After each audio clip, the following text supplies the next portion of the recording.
Hello, welcome to Jason the Old Millennial. My name is Jason, speaking to you here in my basement in the great state of Kansas. And today I am finishing my rankings of the top 20 favorite movies of the 1950s, covering that decade. So I get to my top 5 here, and this is some of my favorite movies of all time. I'd say all 5 are, top 20, top 30 type movies of all time for me. Absolutely love them. Uh, and so, first one I'm going to talk about, number 5, is a musical called Seven Brides for Seven Brothers. Came out in 1954. Directed by Stanley Donen. Stars Howard Keel is kind of the main brother. There's obviously 7 brothers, as it says. The oldest one by Howard Keel, named Adam. Each brother is next letter in alphabet. So it's Adam, Benjamin, Caleb, and so forth. Uh, and Howard Keel is such an interesting actor. He's a huge guy, has a nice booming voice, does really well in musicals. Really good at the main character is Adam, who character is trying to find a wife, goes into town, sees this pretty girl who can cook, and that's important. Pretty girl that can cook, and asks her to marry her. She's played by Jane Powell, and she says yes. He takes her back to his house, not telling her that he has 6 brothers also that live with him, and they're all kind of these. They all live in the backwoods away from town, and they're kind of farmer type. They chop wood and I think they have livestock and all this. Not very civil type family, and so now he's married. The other brothers want to get married, and so Jane Powell's character Millie helps try to civilize them, as I say, clean them up, try to teach them manners and how to approach a woman, and then they go into town and try to find themselves wives, anyways. And as you can tell, as you can probably guess, it doesn't go as well as planned. But very good musical. I would say the musical numbers aren't necessarily my favorite. They're okay. The dance numbers are absolutely amazing. Like, it is the best. I think I love a good musical with good dance numbers. Like I said in White Christmas, love the dance numbers. And West Side Story, same thing. I love the dance numbers. This is my favorite movie as far as dance numbers go. I mean, the dancing is absolutely incredible. Very athletic moves, and for 1954, I mean, just amazingly choreographed. Great scene where they do like a dance off with these city guys and they're going after the same women, and they have kind of this dance off with the women, and it's one of my favorite scenes of all time. Love the dancing in there. Anyways, and it's also comedy, very funny movie, just an absolute joy movie of music and comedy. That's what I got there at number 5. I'll also say Russ Hamlin. He plays the youngest brother. Love Russ Hamlin. Also very well known for West Side Story. Very athletic dancer. He does a lot of flips and incredible moves. Really love him as an actor. So that's number 5, Seven Brides for Seven Brothers. Number 4, I have the movie here. It's called Mr. Roberts. There's 4 main characters there. See no glare there. You got Henry Fonda, Jack Lemmon in his second movie ever. James Cagney is the captain he hate, and William Powell in his very last movie as a doctor. And Ward Bond also plays one of the Navy seamen, whatever, on the ship. He has a decent supporting role in there, which another great character actor. I mean, this cast is so great. These I say main 4 or 5 actors, so amazing in this movie. I love their acting. It's a comedy based in World War II on a Navy ship, a cargo ship, directed by John Ford. Henry Fonda playing the main character, Mr. Roberts, who he played on Broadway and won Tonys for Best Actor. So he finally gets a movie version of the role that he made famous on Broadway. And he's a officer who's kind of second in command basically on the ship. James Cagney plays the captain, and Mr. Roberts is very well loved. Everybody hates the captain. Everybody loves Mr. Roberts. He's very fair with the crewmen, and always fights against the captain. Always is questioning his leadership. which Captain hates, absolutely hates. He also wants to get off the ship and get to a battleship because he actually wants to see. He's afraid World War II is going to end and he's never going to see any battles, and he's going to feel like a loser, I guess, that he was in World War II, but he never got to see action. He never did anything heroic. He wants to see himself as a heroic character, not just a guy on a cargo ship providing goods for other ships and all that. So it kind of goes. So it's interesting enigma that he's in. Uh, and the other people try to talk him out of it and try to tell him he's wanted, he's needed, he's important on this ship. All this, anyways, but it's a really good comedy. Some dramatic elements in there. Jack Lemmon, the funniest performance of all time. Jack Lemmon, I think, is one of the probably the greatest comedic actor of all time, and great actor all around. One of my favorites.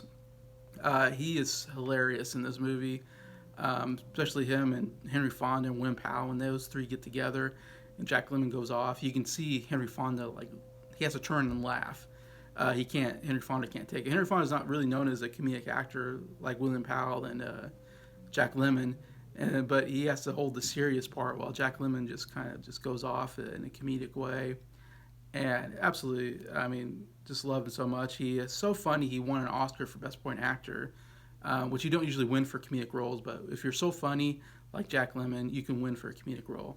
So he won Best Supporting Actor for a second movie ever on this movie. John Ford, of course, great director. He doesn't do a lot of comedies. In fact, in this movie, when I read and heard that he didn't direct the whole movie because he was like an alcoholic and he was like in hospital for, being a raging alcoholic. So somebody else kind of took over and finished the movie for him. But he is recognized as the director of the movie. And John Ford, like I said before, one of the great directors of this time period. As I already talked about him in Quiet Man. I don't know what to say, but definitely check it out. Great underrated comedy, Mr. Roberts at number 4. Number 3, one of the great courtroom dramas kind of is 12 Angry Men, and came out in 1957. I say kind of because it doesn't really deal with the court. It deals with the jury deciding if he's innocent or guilty. And I've never seen a movie ever like this, even since I can't remember a movie that takes place just in one room with just the jury deciding.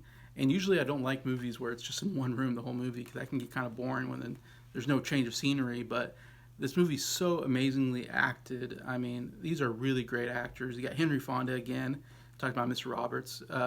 Another great performance by him here in 12 Angry Men as kind of the lead juror, kind of the guy. He's kind of lead, not the lead juror, but leader of the movie. And he's the kind of the one that's trying to. There's a murder trial, and everybody thinks this guy is guilty, except for Henry Fonda wants to talk it out, kind of talk about the facts a little more, and kind of one by one changes everybody's minds to that this kid is innocent that's on trial.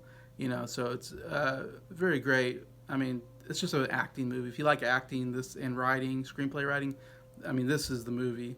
Like I said, Henry Fonda, amazing. Great character actors like Lee J. Cobb, I think, did a really great job as kind of the antagonist of the movie. Jack Warden, always great character actor, and Jack Klugman, and Ed Begley, just to name a couple of them. But everybody is great. The 12 actors, I think, all do a great job in this movie anyway. So, yeah, if you haven't seen this movie, you got to see this movie, 12 Angry Men. It's one of the great movies of all time, directed by Sidney Lumet, great director. Just a great drama movie that you love it as it goes on. Just amazing writing in it. Anyway, so that's number 3, 12 Angry Men. Number 2, my favorite Western of all time. I got the movie here. The Searchers, with John Wayne there. Great landscape. One of the most amazing landscapes in Westerns you ever see. Directed again by John Ford, starring John Wayne. Favorite Western, favorite John Wayne movie, favorite John Ford movie. Big fan of all of those. This is, to me, it's a great story. It's kind of epic. It takes over, I don't know how many, it takes over a couple of years, I think, maybe in time. John Wayne is Ethan, I believe, who comes back from the Civil War to his brother and his family. And as he's visiting them, of course, there's fighting with the Indians around the area, and him and Ward Bond plays like this a sheriff or some kind, and they go off to chase these Indians. And while they're off, another raid of Indians come in and kill his whole family, John Wayne's whole family, basically. Except they kidnapped one of his nieces, Natalie Wood, played by Natalie Wood, in a really young role, and takes her. And so the whole movie is him and his nephew, Jeffrey Hunter, played by Jeffrey Hunter, searching, of course, it's called Searchers, searching for his niece and trying to rescue her from the captives of the Indians that took her.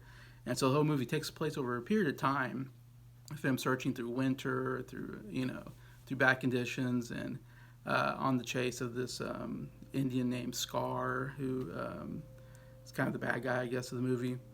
Again, Vera Miles has a part in it, which Vera Miles is always great. She's from the state of Kansas, so always like seeing her in a movie. And then Ward Bond again, I talked about him already in Mr. Roberts.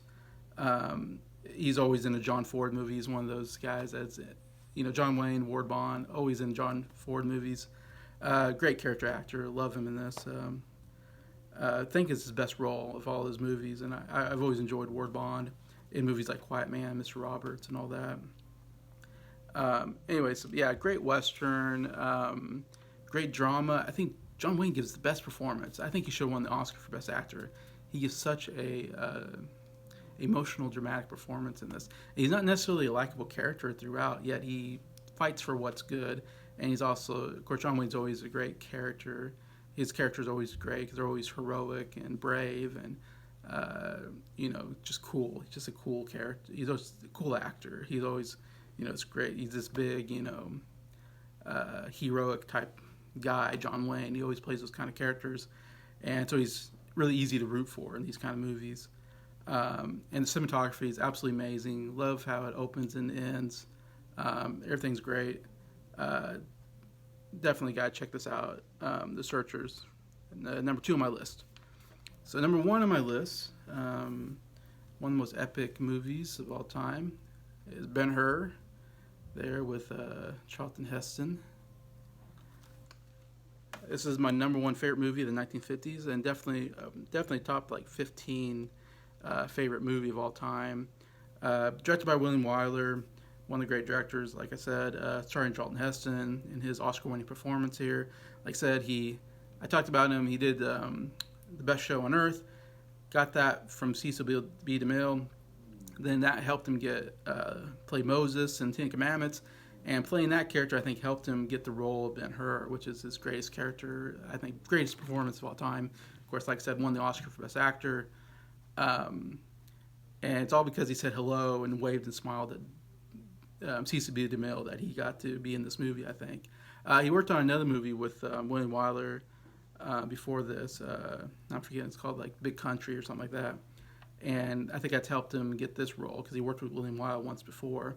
And this definitely was a huge role. I mean, this is an epic movie. It takes place over many years. It's a really long movie. It's a 3.5-hour movie.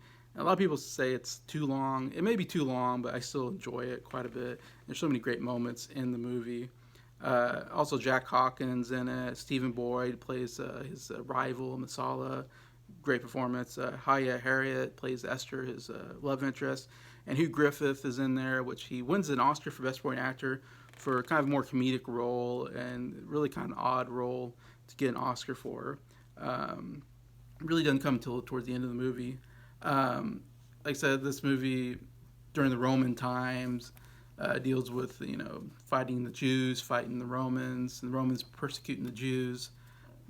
Ben-Hur being a Jewish prince, and he gets him falsely imprisoned. Has to be on this boat where he has to row. Great scene. Escapes, kind of saves the life of the captain. Gets to live in the high society of Rome because of him rescuing the captain. But then travels back to Judea, I believe, to see what happened to his family. His mother and sister are also imprisoned and get leprosy during the movie, which then he wants to get revenge on Rome. He wants to get revenge on Masala, who used to be his friend, who's now a Roman centurion, who was the one who betrayed him and imprisoned him and his family, and so he wants revenge, against him. So it's a lot about dealing with revenge and kind of that hatred and trying to get rid of that. Um, you have the famous chariot race, one of the great scenes of all time. Still amazing to watch, all these horses and chariots racing around this thing. Very thrilling, incredibly shot for 1950s, with no CGI, real horses, real chariots, real human beings riding those chariots. All had to be trained, including Charlton Heston. So great set designs, great locations. All I think was filmed in Italy. Lots of extras. Music is great, big bombastic horns and all that. Love the musical score. Like I said, it won 11 Oscars, so it won everything it was nominated for, including Best Picture, Best Director for William Wyler, like I said, Best Actor, Best Supporting Actor, and everything. I mean, it was just a phenomenon movie that was like the biggest box office movie for a while. Did very well, critical-wise, box office-wise. I mean, it was just one of the biggest movies of all time. I think still worth a watch. Like I said, Charlton Heston's such great. For me, I get very emotional in the movie because I also deal with Jesus Christ. You also see his birth. You see him. He saves BenHur's life at one point in the movie, and then at the end we see him getting crucified. And so there's a great crucifixion scene, which is great to see in a Hollywood movie because Hollywood usually doesn't like Christianity. Likes to get away from acknowledging Jesus and all this. So it's great to see a Hollywood movie that acknowledges Jesus Christ as like this real person real figure that died on the cross for was God and died for your sins and all this. And the religious aspect of it, is Christianity was a good thing. I love that it looks at Christianity in a positive way and Jesus Christ, and he was a great man / God that came to earth and sacrificed himself on the cross for our sins. Love all that. The whole crucifixion scene, very emotional, and it changes Ben-Hur's character. Love that, all that, and it kind of changes him from being this vengeful, hateful person, and so it's this great, change in him that just amazing final scene there. And that's why I love this movie so much, and it's one I've watched so many times, don't get tired of it, even though it's very long. I don't get bored, still enjoy all the performances and all the epicness of it. And just, definitely I still think it's a movie to watch, even if you don't want to watch a old, long movie. I still say you gotta watch Ben-Hur from 1959, my favorite movie of the 1950s. So that is my list of finishing up my 1950s decade. So please comment what is your favorite movie of the 1950s. What do you think about those 5 movies and the other ones if you remember what they are. I'd love to see the comments on what your feelings on the 1950s are. It seems like a long time ago for some of us. And just thank you to watching this video, for liking it. Thank you to all subscribers for supporting the channel. Really appreciate all your support and enjoy seeing your comments. And just appreciate you. Have a good day.